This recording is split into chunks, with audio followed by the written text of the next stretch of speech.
Nós vamos conversar agora ao vivo aqui no estúdio com o Tenente Coronel da Polícia Militar, Vanilson Moraes. Tenente Coronel, bem-vindo ao jornal, bom dia.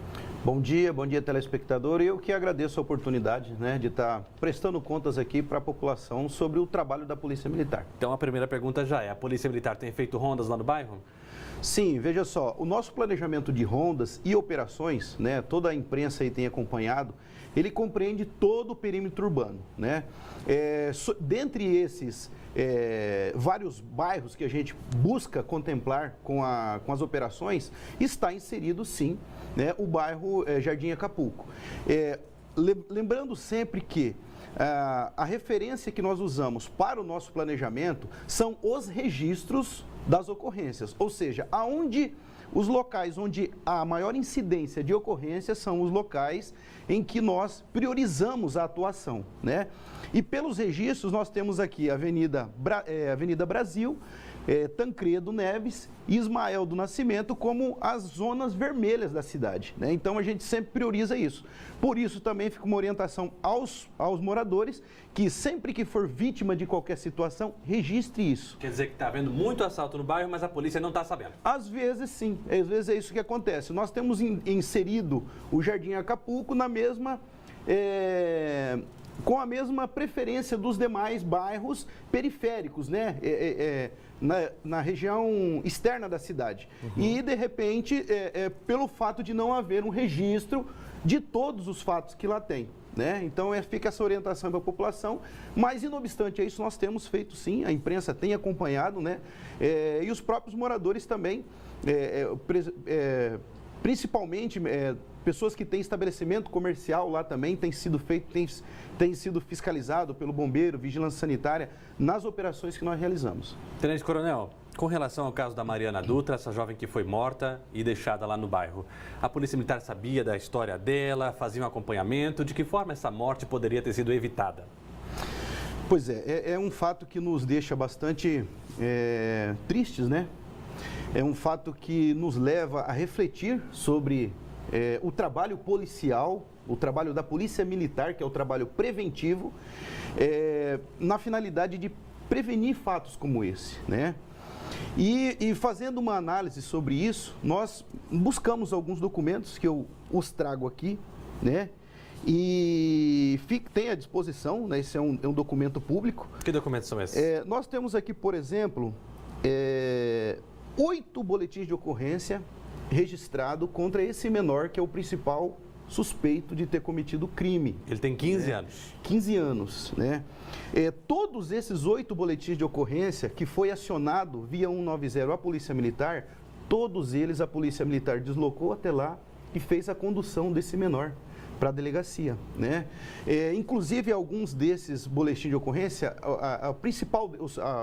as principais motivações são ameaças, inclusive com arma branca, com facas. Em outras ocorrências foi feita inclusive a apreensão dele de facas que estavam em posse desse menor.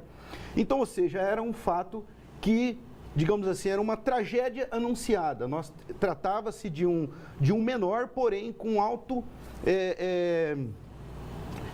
de alta periculosidade, Agora, o trabalho da PM, ele chega aqui e para, É esse trabalho preventivo, é esse trabalho emergencial. A pessoa chamou, nós fomos e por 8 vezes aqui registrado, fizemos a condução do menor.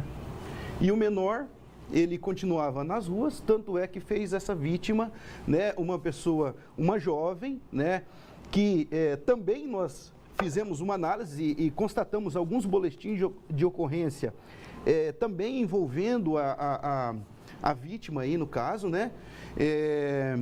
que de uma forma ou de outra foi encontrado o corpo lá num local ermo, e que esse menor, ele conseguiu ludibriar essa vítima para levar até lá, Segundo o próprio relato aí deles, a gente viu pelo relato do policial civil, Então a gente se pergunta, e eu deixo essa reflexão para a sociedade, aonde está a falha disso? Será que é a Polícia Militar? Nós temos aqui registro de vários fatos que a gente conduziu e não é só esse. Se nós pegarmos, nós temos vários registros de assassinos, de latrocínios, de vários criminosos que, por repetidas vezes, nós fazemos a condução dele e ele continua no seio social, ou seja, é um momento da sociedade refletir sobre isso e de repente, pensar aí as nossas leis, né? Maneiras de mudar isso daí. E como a gente vê aqui, manifestação aí de violência, né, contra a mulher, é uma iniciativa muito boa, né? Mas que possa isso ir à frente e produzir um resultado. Não ficar nessa mesmice de acreditar que tudo isso, é a polícia, né? O que a polícia fez? Olha, a gente tem aqui, claro, o que foi feito da nossa parte, né? Então são todos os boletins relacionados ao jovem, dessa vez ele cometeu um crime muito mais grave, então pode ser que dessa vez ele fique apreendido. E sobre o caso da Mariana, o que a polícia já sabia sobre ela? É uma jovem, né, que pelos relatos, pelo histórico que a gente levantou, ela era uma pessoa que tinha problemas mentais, né? Então ela é uma pessoa dependente, né, de cuidados especiais, né, por tratar-se de uma pessoa especial, né? E dentro desse problema mental que ela tinha, ela também teve alguns envolvimentos com entorpecentes, né? E isso que facilitou talvez a relação dela com esse jovem que foi o seu algoz, né? Então assim, a gente estuda o caso, cada caso, para tentarmos, dentro da nossa instituição, daquilo que é a nossa atribuição, a gente tentar evitar, né? Fizemos o possível, estivemos junto com a família durante esse período, mas infelizmente a fatalidade aconteceu. Para concluir então, fica o recado para a população que sempre que acontecer ocorrências no bairro, que avisem a polícia, assim a gente pode garantir melhor, a gente não, a polícia, né? Garantir melhor a segurança de todos os moradores. Tenente Coronel Vanilson, muito obrigado por ter vindo aqui, ter dado as explicações aí para a população que está em casa, obrigado pela visita. Eu que agradeço e estaremos sempre à disposição.